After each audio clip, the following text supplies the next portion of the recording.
I'm Mia, 32 female. I'm a project manager, living in a quiet suburban neighborhood with my amazing husband, Mark. We've just welcomed our first child, a beautiful baby boy named Leo.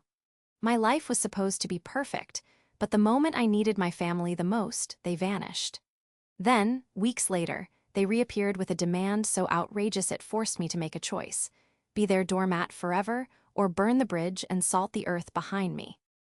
Before this story unfolds, I'd love to connect with you. Please let me know in the comments where you're watching from and what time it is in your corner of the world. It's amazing to see how far these stories can travel.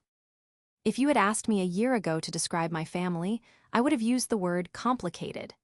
It was the polite, socially acceptable term for a dynamic that was, in reality, deeply fractured. I am a planner by nature and by profession. As a project manager, my entire career is built on Gantt charts, risk assessments, and clear communication. I organize chaos for a living.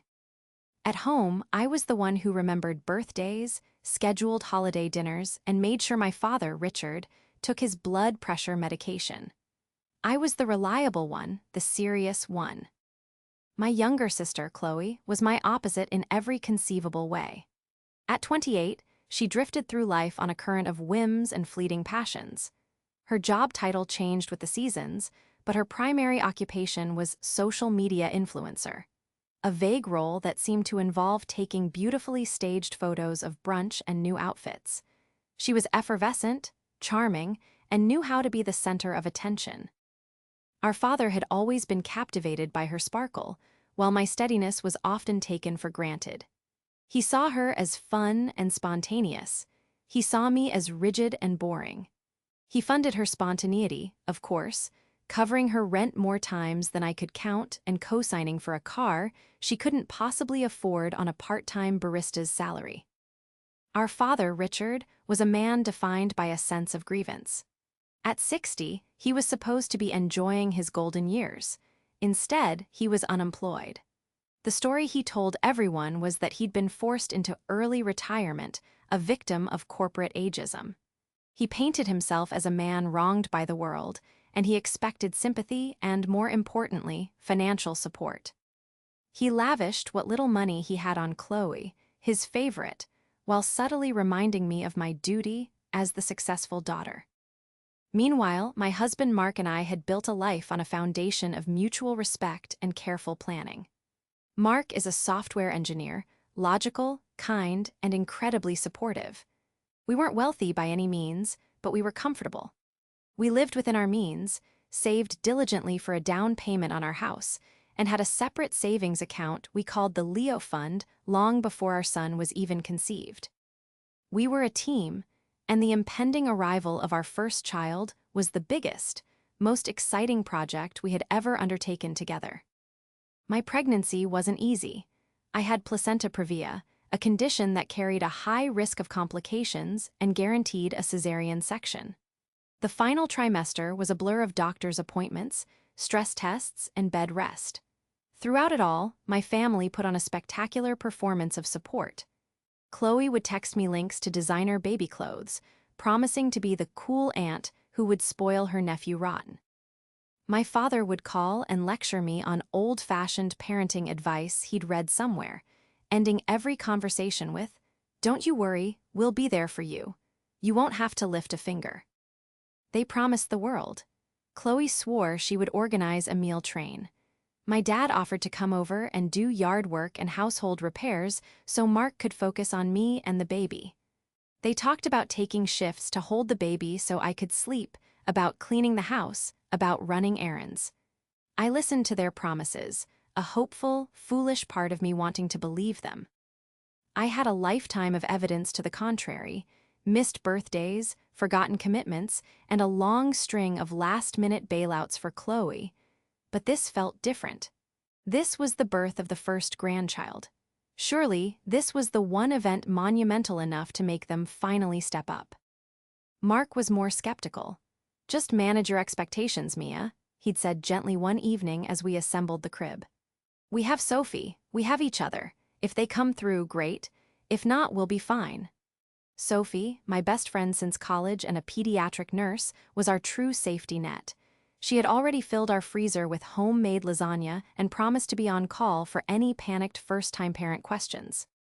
The day came sooner than expected. A routine checkup turned into an urgent warning from my doctor. My condition had worsened. The planned, calm C-section was off the table.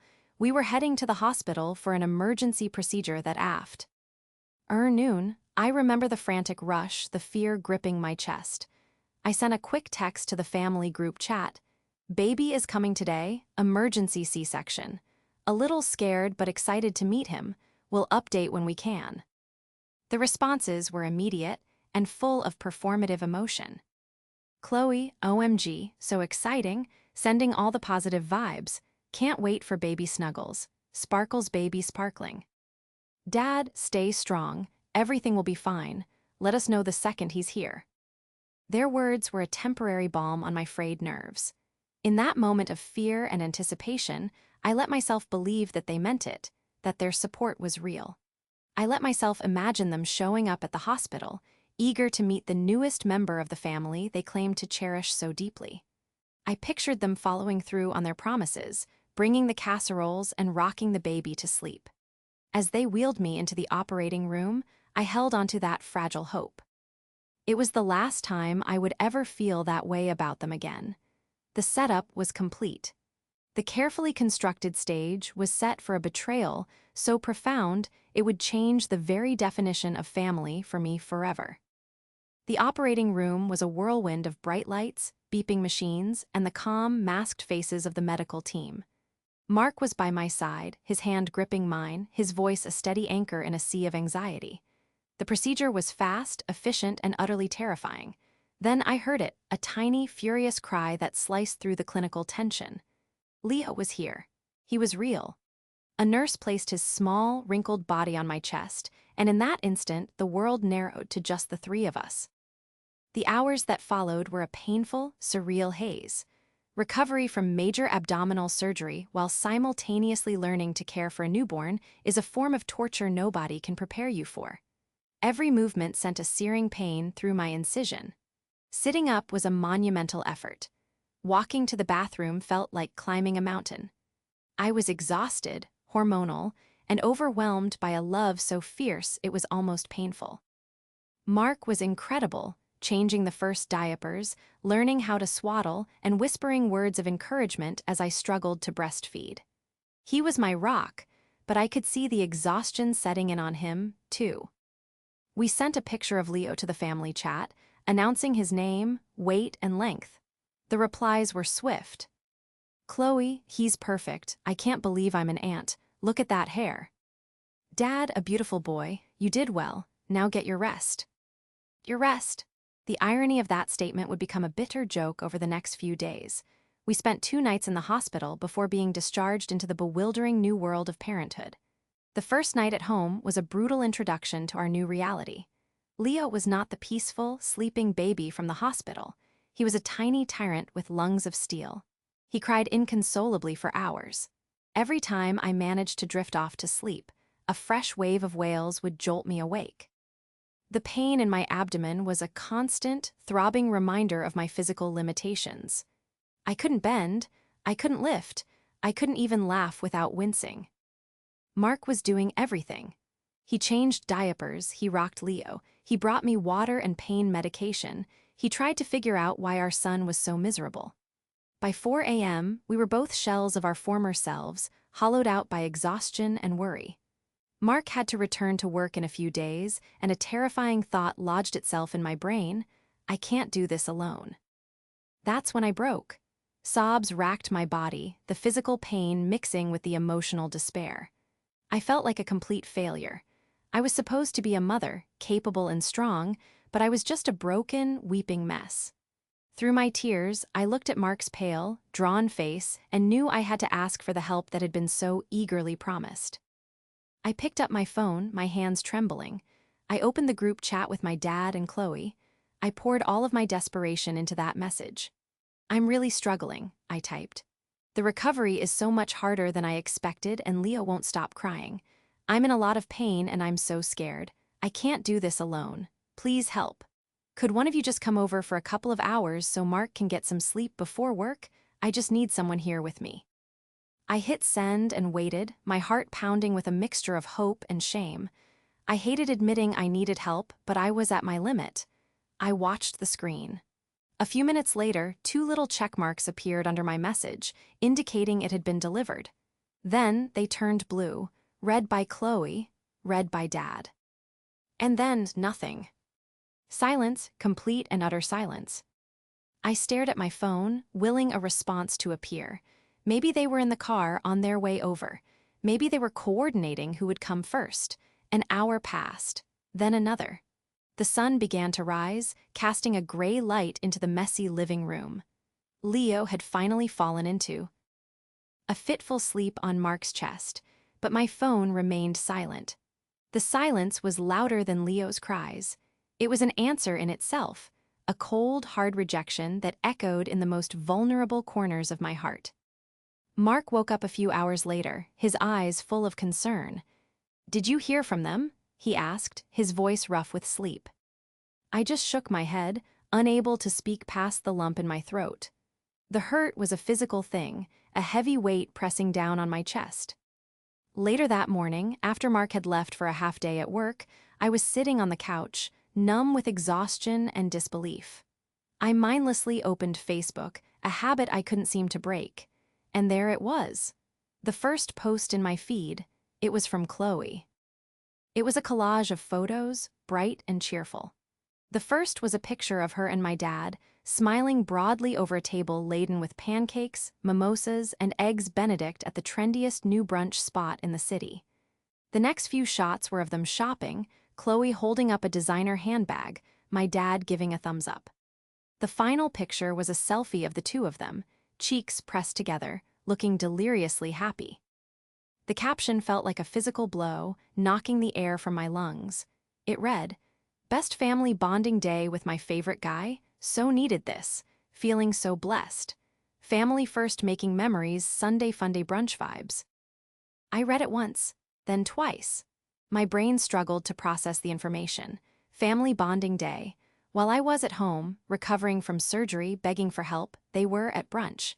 My desperate, tear-filled plea for help had been read and consciously, deliberately ignored in favor of mimosas and shopping. The #family first was a cruel, twisted joke. Their definition of family clearly didn't include me or my newborn son. I looked from the screen at the smiling faces of my sister and father to the bassinet where my tiny, helpless son was sleeping. The betrayal was absolute. It wasn't a misunderstanding or a miscommunication. It was a choice.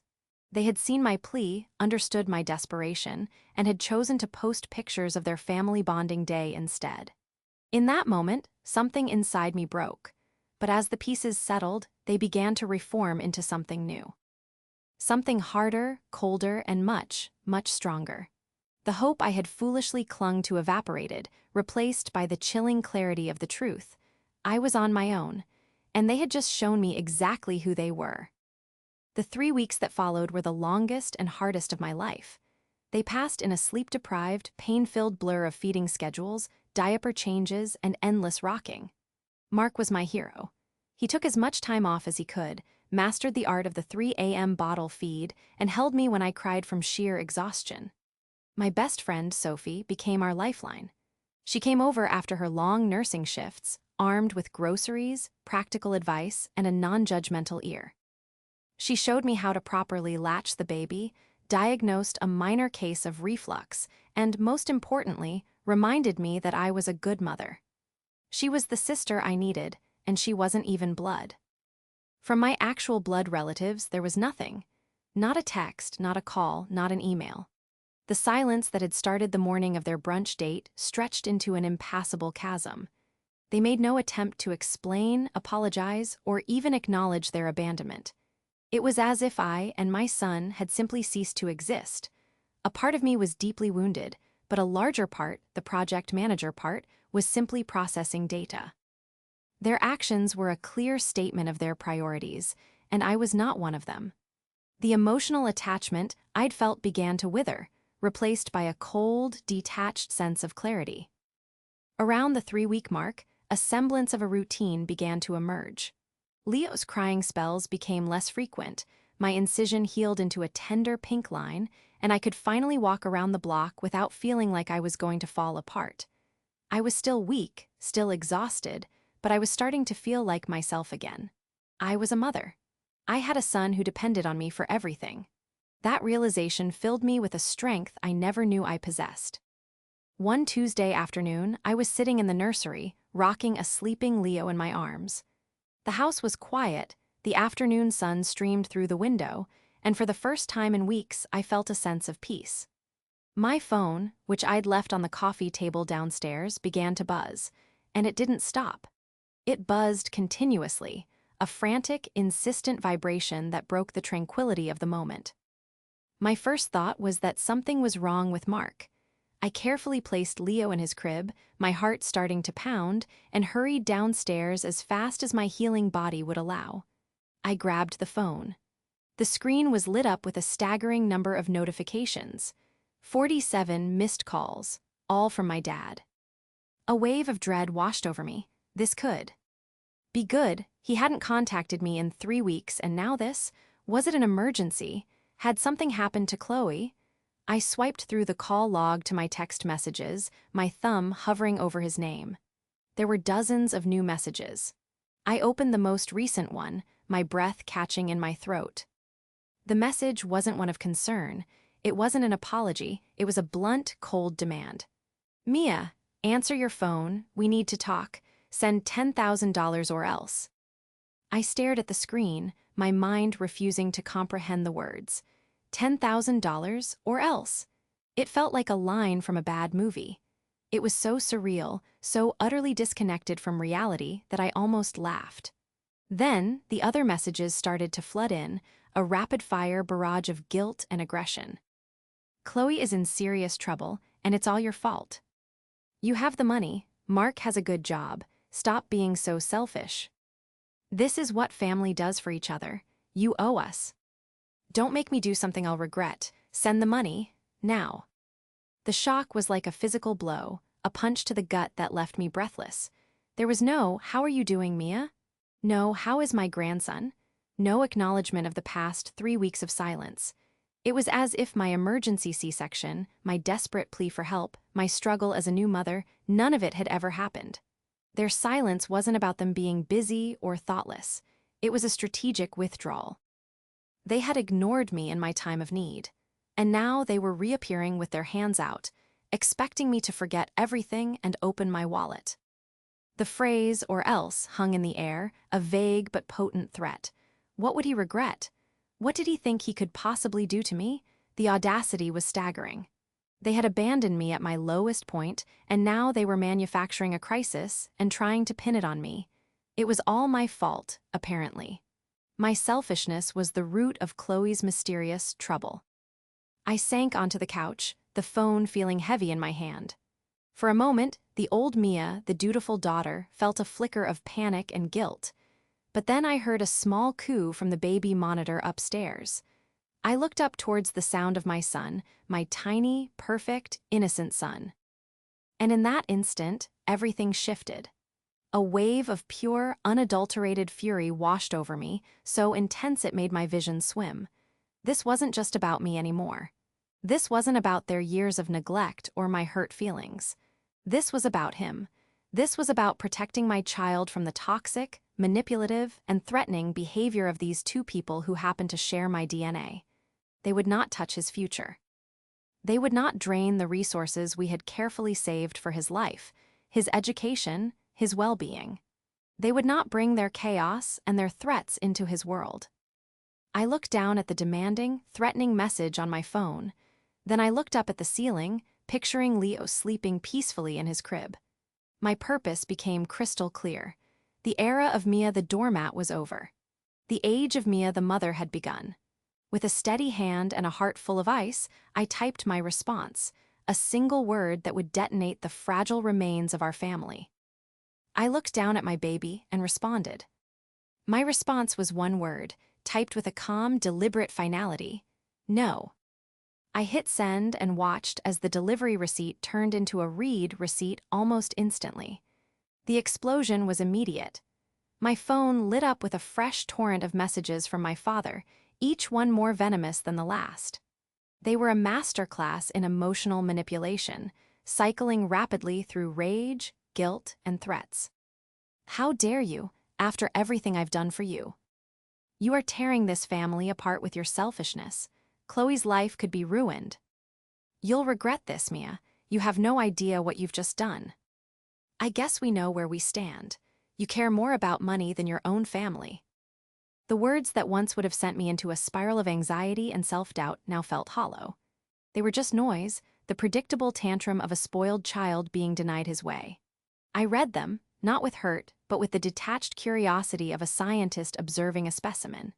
With each message, he was simply providing more evidence to support my conclusion. This relationship was transactional and toxic. I took a deep breath, blocked both his and Chloe's numbers, and felt a profound sense of relief.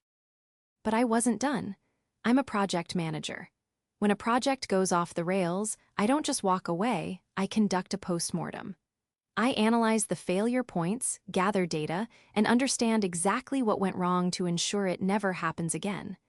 This was the ultimate failed project, and I needed to understand the full scope of the disaster. I called Mark and told him everything.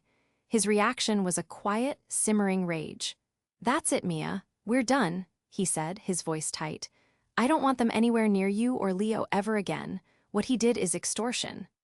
A part of him wanted to drive over to my dad's house and confront him, but he knew that would only escalate the drama. That evening, after Leo was asleep, Sophie came over. I laid out the whole story for her, showing her the texts. As a nurse, she's seen families at their best and their absolute worst. She wasn't shocked, just angry on my behalf. "Knowledge is power, Mia," she said, her expression serious. "The $10,000 figure is too specific to be random, and Chloe is in trouble is incredibly vague. Before you do anything else, you need to find out what that trouble actually is. Don't let them control the narrative." She was right, I couldn't fight a ghost. I needed facts. My investigation began that night. My first stop was Chloe's social media. I unblocked her temporarily, viewing her profile with a new, critical eye. Her life, as curated for her followers, was a fantasy of luxury. There were photos from a recent 2-week trip to Bali, posts showcasing new designer bags, and endless pictures from expensive restaurants. It was a lifestyle completely disconnected from her reality as a part-time barista. How was she funding this? The answer was obvious: Dad. And when he ran out of money, they turned to me. Next, I moved from social media to public records. It felt a little sneaky, but my father's threat had moved this far beyond a simple family squabble. I searched the local court dockets for Chloe's name. It didn't take long to get a hit. A small claims court filing from a company called Luxury Living Properties, LLC. The complaint was for 2 months of unpaid rent and damages to the apartment, totaling just over $4,000. An eviction notice had been filed. So that was part of it, but it still didn't add up to $10,000. I kept digging. I remembered Chloe posting a picture of her new baby, a stylish white convertible, about 6 months ago. I scrolled back through her feed I found it, a smug photo of her posing with the car, keys dangling from her finger. In the background, the logo of the dealership was partially visible. It wasn't a major brand dealership. It was one of those slightly seedy, buy here, pay here, lots that prey on people with bad credit. I called a friend of Mark's, a car mechanic who knew the underbelly of the local auto world. I described the car and the dealership. "Oh yeah, I know that place," he said. "They write loans with interest rates that would make a loan shark blush. People get in over their heads and the cars get repoed inside a year." He told me what to look for. Tucked into the corner of one of Chloe's photos was a temporary registration tag in the window. Using a photo editor, I zoomed in and was able to make out the vehicle identification number. A quick $10 VIN check online told me everything I needed to know. The car had a lien against it from a predatory lending company, and the loan was in default. The cost to stop the impending repossession and get current on the payments was roughly $5,000. $4,000 for the apartment, $5,000 for the car. That was $9,000. The last $1,000, I suspected, was for Chloe's living expenses and my dad's ego, a little extra padding. The final piece of the puzzle was my father. His story about being forced into early retirement had always felt off. He was too proud to ever admit failure. I needed the real story. This required a more delicate approach. I thought about who might know the truth, someone outside his immediate circle of influence. I landed on my Uncle David, my dad's estranged younger brother. They'd had a falling out years ago over money, which now seemed incredibly telling. I called him, my stomach in knots. I was honest. I told him Dad had demanded a large sum of money under threat and that I was trying to understand what was going on. After a long pause, David sighed. "I'm not surprised, Mia. I'm just sorry it's finally happening to you," he said. "Your father wasn't forced out. He was fired. He was the treasurer for his company's social club, and he got caught, let's just say, borrowing from the fund. A lot. The company agreed not to press charges if he paid it all back immediately and signed a non-disclosure agreement. He had to cash out his entire retirement fund to do it. He has nothing left. He's been living on credit cards, and I assume on you and Chloe." The line went quiet as the last piece clicked into place. It was a perfect storm of desperation and deceit. My father was broke, his pride in tatters. My sister was about to have her fantasy lifestyle publicly dismantled. They weren't just in trouble, they were facing a total collapse of the false reality they had built. Their demand for $10,000 wasn't just a request, it was their panic button, their last-ditch effort to keep the house of cards from falling. And they had tried to make me pay for it, not just with money, but with fear and guilt. My hurt was gone, replaced by a glacial calm. I had the truth, all of it. Now it was time to formulate a plan. Armed with the full, sordid truth, I felt a strange sense of empowerment. The emotional chaos of the past few weeks settled into a cold, hard resolve. My father and sister weren't just dysfunctional, they were dangerous. Their desperation had led them to threats and extortion. My primary directive was no longer to manage a relationship with them, but to neutralize the threat they posed to my new family. I sat down with Mark and laid out everything I had discovered: Chloe's eviction and impending car repossession, and the real reason for my father's retirement: embezzlement. Mark listened silently, his expression growing grimmer with each detail. When I finished, he just shook his head. "This is worse than I imagined," he said. "They're drowning in their own bad decisions, and they want to pull you under with them." "They can't," I said, my voice firm. "Not anymore, I have a plan." As a project manager, I knew that a successful plan required clear objectives and well-defined phases. This was no different. My objective was simple: to build an impenetrable wall around my family, me, Mark, and Leo, and to reclaim the narrative they had tried to twist against me. The plan had 3 distinct phases. Phase 1, the legal fortress. The first and most important step was to create a legal barrier. My father's vague, "or else," threat was a line that could not be uncrossed. The following morning, I contacted a family law attorney. I explained the situation, providing her with screenshots of the harassing text messages and the demand for money. She was professional and unflappable. "This is textbook harassment with an element of attempted extortion," she stated plainly. "We have more than enough grounds for a restraining order, but that can be a messy and protracted process. I suggest we start with a formal cease and desist letter." It was perfect. It was official, intimidating, and non-negotiable. The lawyer drafted a letter on her firm's letterhead, addressed to both Richard and Chloe. It stated that any further contact with me or my husband, whether direct or indirect, would be considered harassment and would result in immediate legal action. All future communication, if absolutely necessary, was to be directed through her office. We sent the letters via certified mail to ensure they were received. Next, we addressed our estate. Mark and I met with the lawyer to update our wills. We added a specific clause that explicitly disinherited both my father and my sister, ensuring that if anything were to happen to us, they would not have any claim to our assets or, most importantly, any guardianship over Leo. It was a grim task, but a necessary one. We were protecting our son's future from every possible angle. Phase 1 was complete. The wall was being built. Phase 2, the information lockdown. My family's primary weapon, aside from guilt, was information. They thrived on gossip, using personal details shared in confidence as leverage. I realized I had to cut off their supply. I went through all of my social media accounts and locked them down, making everything private and removing anyone I wasn't completely sure I could trust. The more difficult step was managing the extended family. My father had undoubtedly been poisoning the well for weeks, painting me as the cold, wealthy daughter who had abandoned her poor, struggling family. I couldn't control what he said, but I could present my own version of the truth. I didn't want to air all the dirty laundry. The embezzlement was my trump card, to be played only when necessary. Instead, I crafted a careful, concise statement. I called my most trusted relatives, my favorite aunt, a couple of close cousins, and told them a sanitized but firm version of events. I just wanted to let you know that Dad, Chloe, and I have had a serious falling out, I would say.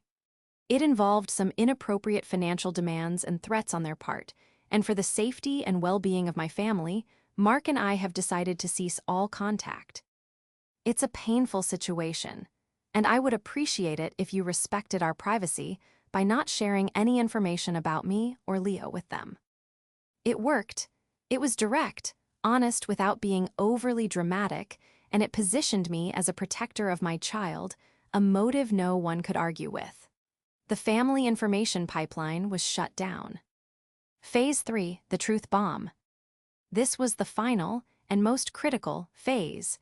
It was about taking back control of the narrative in a definitive way. Simply disappearing wasn't enough.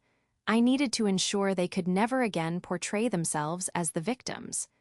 I needed a public forum, a moment where their lies would collapse under the weight of the truth. An idea began to form. In a few weeks, we had planned to hold a small baptism for Leo. It was meant to be an intimate affair with close friends and family. It was now the perfect stage. We would invite the extended family, including the relatives my father had been trying to sway. I knew, with absolute certainty, that Richard and Chloe wouldn't be able to stay away. They were too narcissistic to allow a family event centered around my son, their grandson and nephew, to happen without them. They would either try to crash it to play the role of the aggrieved party, or they would cause a dramatic scene beforehand. Either way, they would provide me with the perfect opportunity. I held on to the evidence I had gathered, the court filing, the details of the car loan, the story of the embezzlement. These were my weapons, kept in reserve. My plan wasn't about screaming or crying. It was about a calm, factual detonation of the truth. I would let them build their own stage, and when they were standing in the spotlight, basking in the sympathy they had manufactured, I would simply flip the switch and reveal everything. Their public humiliation would be the natural consequence of their private actions. The trap was set. All I had to do was wait for them to walk into it. We decided to rebrand the event from a formal baptism to a more casual, welcome to the world party for Leo. It felt more appropriate, a celebration of our new life, untainted by the drama. Invitations went out to a select group of about 20 people. Mark's parents, our closest friends, and the key members of my extended family. My Aunt Carol, my Uncle David, who had been surprisingly supportive, and a few cousins I knew were level-headed. These were the people who had been on the receiving end of my father's sob story, and it was for them that this confrontation was truly intended. Just as I predicted, the invitation list, which conspicuously omitted Richard and Chloe, set off a firestorm.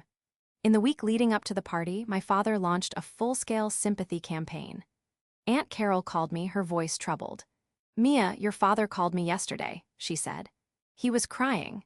He said you're refusing to let him see his only grandson and that you're punishing him because Chloe made a few mistakes. He makes it sound like you've completely cut them off for no reason." "Thank you for telling me, Aunt Carol," I replied calmly. "I'm glad you're coming on Saturday. I think a lot of things will become clearer then. The day of the party arrived. Our house was filled with warmth and laughter. Friends and family cooed over Leo, who was peacefully dozing in his bassinet, oblivious to the storm gathering on his behalf. Mark and I circulated, feeling a genuine sense of happiness. This was our real family, the one built on love and support, not obligation and manipulation. Around 2 o'clock, just as we were about to cut the cake, the doorbell rang. Mark and I exchanged a knowing look. This was it. I asked my cousin to keep an eye on Leo, took a deep, steadying breath, and walked to the door with Mark right behind me. I opened it, and there they were. My father and Chloe, standing on my doorstep, dressed as if for a funeral. Chloe's eyes were red-rimmed, her expression a perfect mask of tragic victimhood. My father's face was set in a grim, self-righteous scowl. Before I could say a word, he began his performance. "Mia," he said, his voice loud enough for those in the living room to hear. "We are not leaving until you let us see our grandson. How dare you? How dare you hold a party and not invite us? After everything I have done for you, this is how you repay me, by tearing this family apart." He took a step forward, trying to push past me into the house. Mark moved instantly, blocking his path with a quiet, unshakable firmness. "Richard, you are not welcome here," Mark said, his voice low but laced with steel. "You were sent a letter from our lawyer. You need to leave." "I'm not talking to you," my father spat, his face turning red. "This is between me and my daughter." He turned his attention back to me, his voice rising in volume and desperation. "Are you really this heartless? To keep a grandfather from his grandson? To watch your own sister become homeless and do nothing?" This was the moment. The stage was set, the audience was assembled. Several of my relatives had drifted into the entryway, their faces etched with confusion and concern, drawn by the commotion. I stepped out onto the porch, pulling the door partially closed behind me so the scene remained semi-private but still audible to our key witnesses. I met my father's furious gaze with an unnerving calm. "You're right, Dad," I said, my voice clear and steady, cutting through his tirade. "You mentioned everything you've done. Let's talk about that, and let's talk about why you're really here. You're not here to see Leo. You're here because you need $10,000. The directness of the statement caught him off guard. He sputtered, That's not true. This is about family." "Is it?" I asked, raising an eyebrow. "Is it about the back rent Chloe owes on her luxury apartment before she gets evicted? Or is it about the $5,000 she needs to stop the repo man from taking the convertible she bought to impress her Instagram followers?" Chloe went white as a sheet. Her carefully constructed facade crumbled in an instant. She stared at me, her mouth opening and closing with no sound coming out. I wasn't finished. I turned my full attention to my father. "And you stand here and play the victim, the poor old man forced into retire. Meant, you want to talk about family? Let's talk about the family you stole from. You weren't forced out of your job, Dad.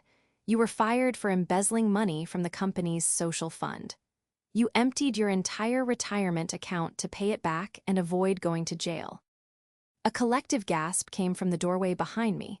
My Aunt Carol's hand flew to her mouth. "You have nothing left," I continued, my voice devoid of emotion. "You're broke, you're desperate, and you saw me as your next victim. You ignored me when I came home from the hospital, when I was in pain and begging for help after major surgery. You were too busy having a family bonding day brunch. And then, 3 weeks later, you had the audacity to threaten me and my family." I pulled out my phone and held it up, displaying the screenshot of his message. "Send $10,000 or else." "This is not what family does," I said, my voice dropping to a near whisper, but each word sharp and precise. "You are not victims. You are the architects of your own problems. Your financial crisis is not my responsibility. Your consequences are not my burden to bear." I looked from my father's stunned, purple face to my sister's tear-streaked one. "You are not welcome in this house. You will have no relationship with my son. He will be raised surrounded by love and stability, not by manipulation and greed. This is the consequence of your actions." Goodbye." With that, Mark and I stepped back inside and closed the door, shutting it firmly on their shocked and defeated faces. The confrontation was over. The truth was out. When I turned around from the closed door, the entryway was silent. My aunt, my uncle, and two of my cousins were standing there, their expressions a mixture of shock and dawning comprehension. For a moment, I worried I had gone too far, that I had created an unforgivable scene. Then, my Uncle David, the one who had confirmed the truth about my father's job, stepped forward. "Mia," he said, his voice thick with emotion, "I am so sorry. We had no idea it was that bad. We only heard his side of the story."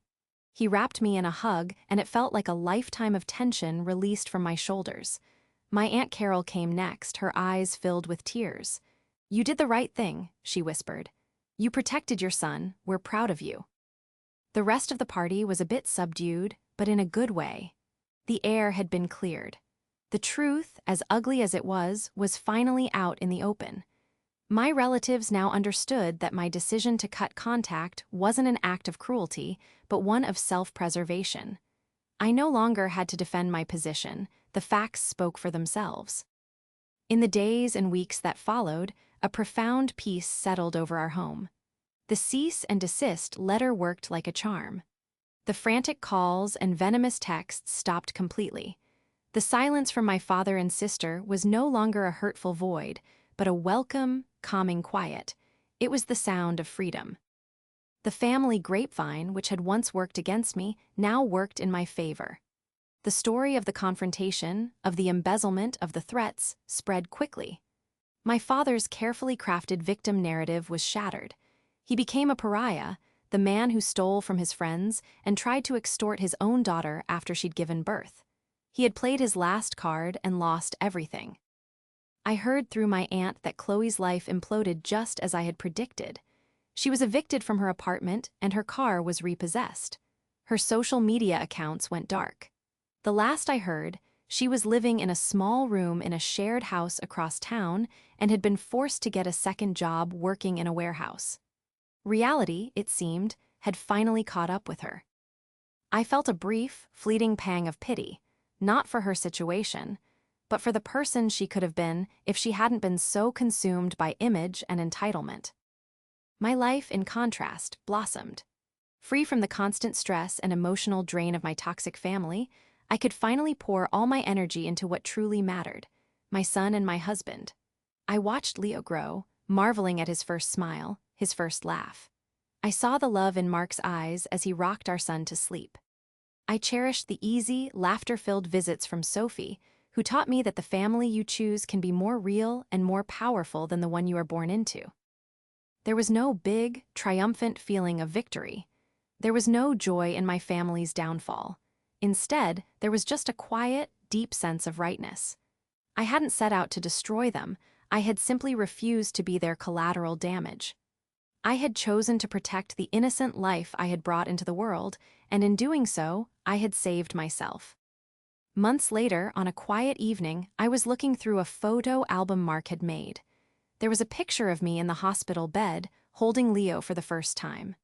I looked exhausted, pale, and terrified.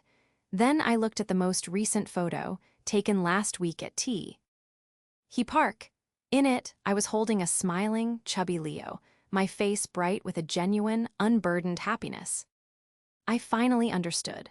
My father and sister hadn't torn my family apart.